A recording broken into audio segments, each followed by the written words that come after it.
Hello, and thanks, Nathan, for the introduction. I personally would like to thank you all for joining ChemADVISOR today, because we're going to talk about introducing a product into the global market. And I use the word product, and throughout the presentation, oftentimes I will use the word substance and product somewhat interchangeably. So bear with me a bit, because in each case, sometimes the substance is the product, or the substance is part of a mixture of something else. We're going to take a pretty comprehensive look at I think it's a pretty complex topic that I believe addresses a primary need for all companies involved in the international chemical product market. And to that effect, we have a disclaimer. I'm just going to kind of let you all read that for just a moment, and then we'll continue. Okay, great. There, we do our best to get it right, and we're sure we do, but now that we've gotten that taken care of, let's take a look at what we're going to talk about today. I'm going to give you an idea of kind of where you're going, and with that, we're going to look at kind of the big picture of the whole thing. And we need to understand that of all the things we're going to talk about, certainly not everyone's going to apply to you or apply to your product, but we all need a big picture, kind of that 10,000-foot view to consider before you begin, to be sure you really understand what you need to do, because once you start getting into the details, and that's what I call first things first, you got to be sure that you've got the big picture, and then as you look at those first things, do you have all the information that you need, and what is it that you need to know, and how do you go about finding out about it, and how to be used and marketed. And then we're going to talk a little bit about kind of that longer term and some of the shorter term regulatory issues, and I'm sure that we'll wrap it all up and give you a pretty good idea about maybe some other alternatives and how you might address all those particular concerns.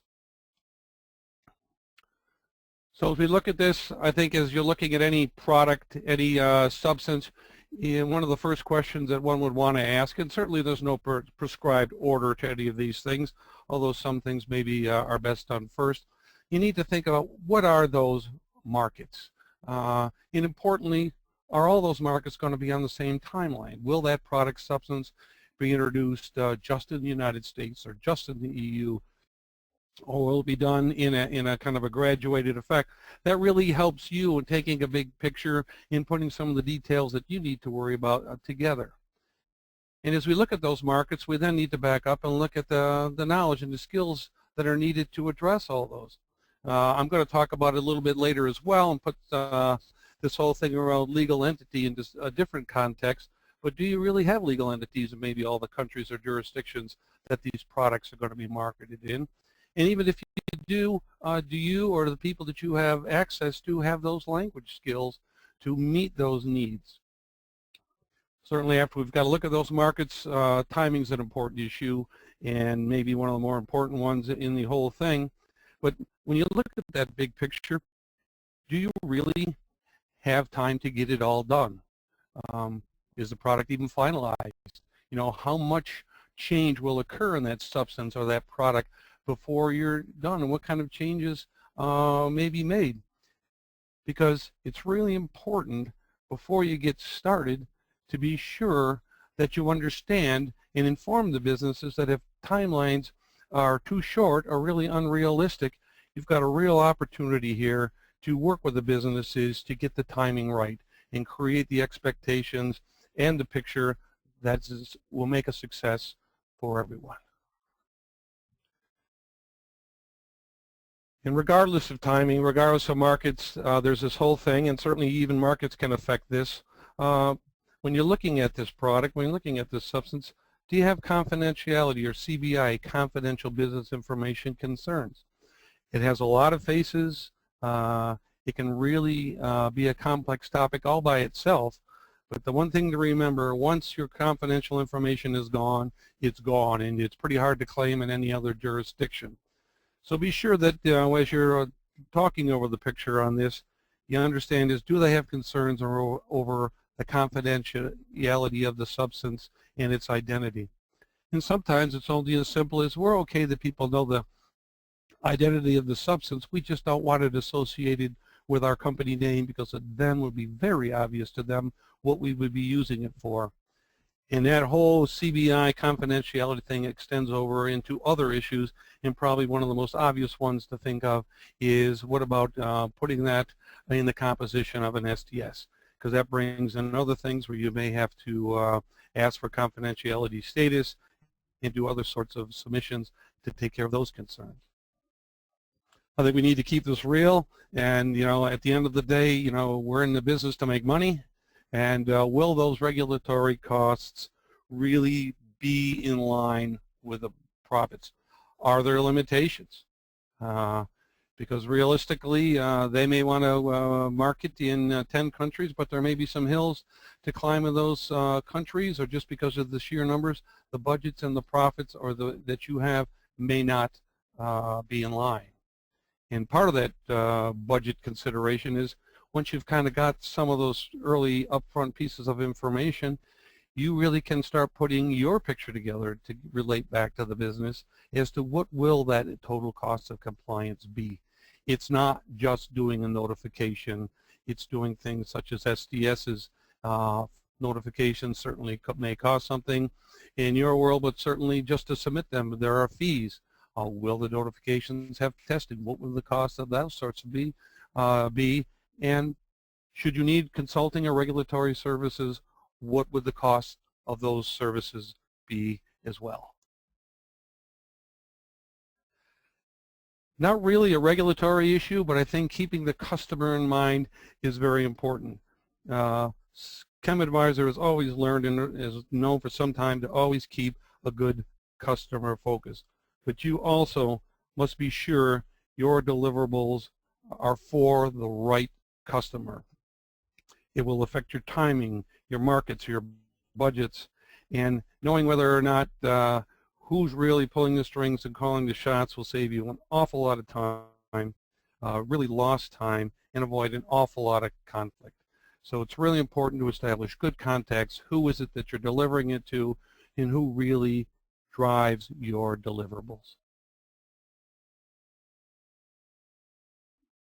So we're going to get into a little bit more detail now. Hopefully you've kind of stepped away from a bit, and as you walk through this mentally, you kind of got that big picture sort of thing. But now we're into kind of some of the details. And you need to take a primary look at your product, your substance. And one of those first things is, what does you really know, and has a hazard assessment been done? That could be a very formal process. It can be maybe a more informal process. But what are some of the hazards that are known about that substance, or could you find out? And will those hazards identified drive concerns for employee exposures? So you're going to have problems in your workplace, or certainly things you need to address, or will there be environmental issues and releases where other permits or other concerns, either where you're making it or where you're marketing it, that will need to be addressed. Do you have any testing data on the substance? That's great if somewhere along your R&D process, physical, chemical, or tox or ecotoxicological testing has been done to give you some idea of what some of those hazards might be. Certainly, at a minimum, you need to understand that some countries, China comes to mind as a very specific one, they really require special in-country testing to be done, and you need to put that into your cost and into your timeline thinking as well. First things first, part of that hazard assessment ultimately comes down to, do you have a safety data sheet? And who has conducted that hazard assessment for the safety data sheet? Is it the same person who did the hazard assessment, or same people that did the hazard assessment early on in your process, as we talked about on the previous slide? And very importantly, do those hazard assessments agree, and anything that was raised, is it mentioned in the safety data sheet? Do you have information on analogs or structurally similar substances? You can save an awful lot of money, you can save an awful lot of time, and analogs will give you a good look into what those hazards might be on your substance, and oftentimes can act as substitutes for testing or other costly items in your regulatory program. You need to be sure that you understand how the product will be used. Is it going to be sold all by itself? Oftentimes, as I said in the my introduction, is it going to be sold by itself? And the substance is the product, and it's just going to be used by others. And back to those uses, do you understand what all those uses might be? Or is that product going to be incorporated into a mixture? Do you have downstream users that are going to use that mixture to make other products, or is that mixture all by itself the products and has properties and characteristics that are important and is the product itself? You need to think about, will there be any claims as to what the product does? You know, oftentimes early on that's a hard thing to get down, but you need to keep that in mind, because certainly making claims, and certainly I'll speak specifically to oftentimes biocidal type claims, could lead you to multiple and different regulations that need to be addressed because of the claims that are made about that particular product. We're now kind of taking some of the information gathering that you've done in these first things first, and really kind of putting them together and forcing ourselves into this risk assessment. Have you done a risk assessment? There are a few, certainly some of the more simple ones, but even then, a risk assessment is a key component of any and all regulatory notifications. And certainly in that hazard assessment, and then into how it's being used, the risk assessment, are there specific risk management concerns for exposure? Do you have the right personal protective equipment? Can you provide it? Can the people you're selling it to provide that? Will it add undue cost? Are there release or environmental concerns or containment that needs to be taken into consideration upon its disposal? And very importantly, will any of those risks that have been identified affect the customer acceptance of products? Certainly this is where you, in taking a comprehensive look at some of these things, can really once again become a very useful partner to your businesses and to the company in making sure they understand what some of the barriers may be as a result of taking a closer look at what the chemical is about. How do you plan to market this? What are the plans to market this product? Are they going to sell it to a domestic market only? Certainly a simpler way, and maybe is the first step in a process. It allows you to get going, but certainly if you only have one market to consider, oftentimes a domestic one, it's a much simpler path. But if there's multiple markets, multiple countries involved, it gets to be a bit more complex. If we're going to speak about complexity, if you're going to use distributors, is someone else going to move your product from your site, your country, to another regulatory jurisdiction? How are those things going to be addressed? Are you or is the company going to be willing to accept those responsibilities, the costs, the submission of notifications, or does that really become the responsibility of the distributor, of those to whom they sell your product? I already mentioned the foreign markets, and I talked about it earlier.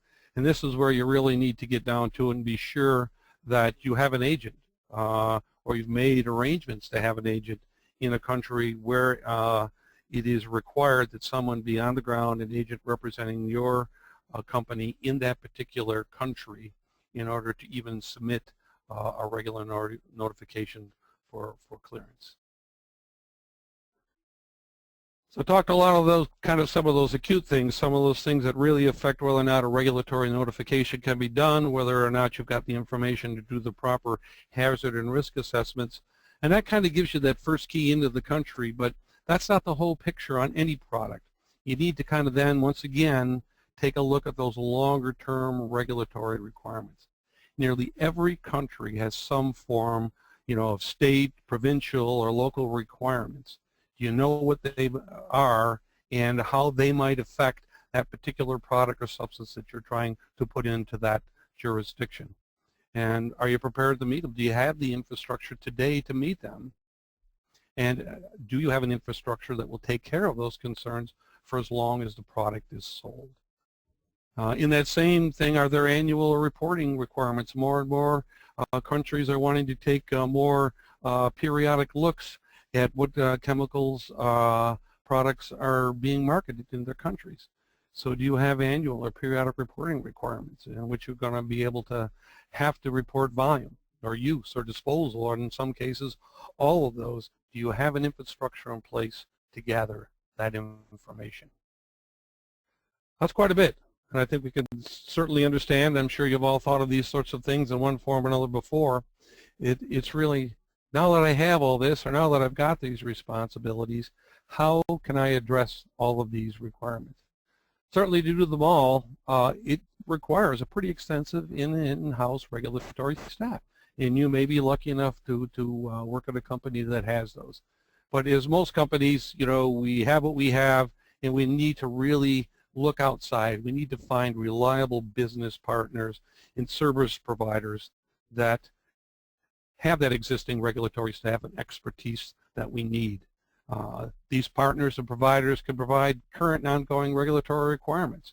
So as you're looking at the big picture, as you're trying to get details, is there somebody there that knows what's going on and knows what's going to be happening in the not too distant future? Can they offer broad-based services? It certainly helps if you don't have to go to 5 different partners or multiple partners. Do you have a partner that can offer broad-based services? Can they do your safety data sheets in the languages and the formats that you need? Do they have the capability to do those notifications and registrations? You know, such as REACH. You know, REACH concepts are being adopted across the world, you know, in following the EU's footsteps, and we're certainly seeing that in places like China and Korea already.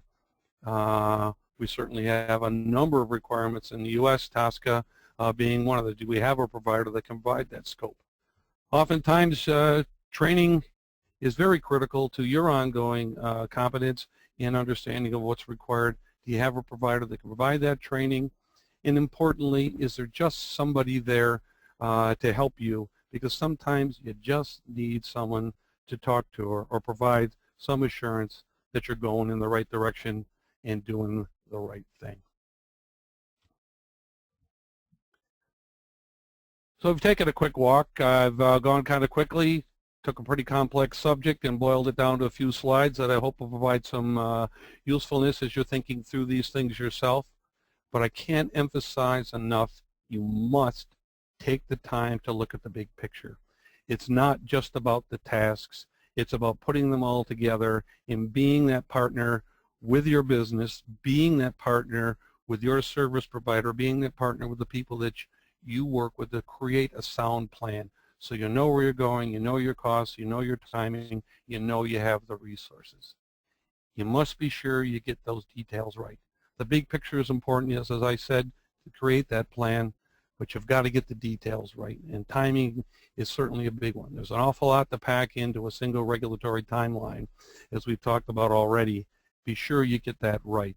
And a lot of that is just being sure that you know where the data is going to come from, the information that you need, and how you're going to go about getting it, and removing or certainly minimizing any barriers to get there. And then if it's not you, as I said, do you have the partners? Are you sure you have the resources? Or have you found yourself a good consultative partner, a good service provider to help you work through some or all of the hurdles or insufficiencies that you may have in your program or looking at the big picture? I hope that's been useful to you. I'm going to stay here as long as I need to, and if you think of things afterwards and you want to ask questions online, we'll tell you how to do that as well. I really appreciate it, and thank you for your attention.